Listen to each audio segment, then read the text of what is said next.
Հիմա մենք շատ ենք լսում, որ ասում են, թե մենք որևէ գործողություն չենք անի, մինչև եկեղեցին իր դիրքորոշումը չարտահայտի, կամ մենք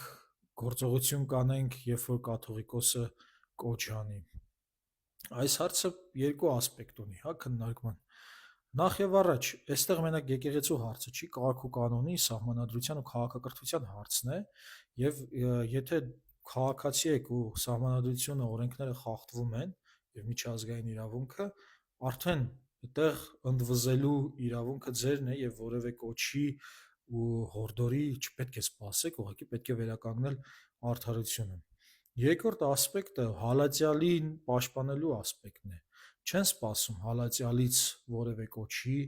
կպատկերացնեիք, որ Հիսուս Քրիստոսը պետք է կոչ աներ, որպեսզի բան անեն, իրեն պաշտպանեն։ Ոչ։ Եթե դուք ունեք այդ խիղճը եւ արդարության հանդեպ զգացումը,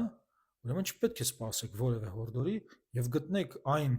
հնարավոր քաղաքակիրթ ձևերը եւ կոշտ ձևերը, որովհետեւ քաղաքակիրթը նաև կոշտ կարող է լինել, որպեսզի պաշտպանեք թե սահմանադրությունը, թե կրոնական կազմակերպությունը եւ եկեղեցին, թե քաղաքակրթությունը ու մարդկությունը առհասարակ։ Մի սպասեք որևէ բանի, ինքներդ եղեք նախաձեռնող։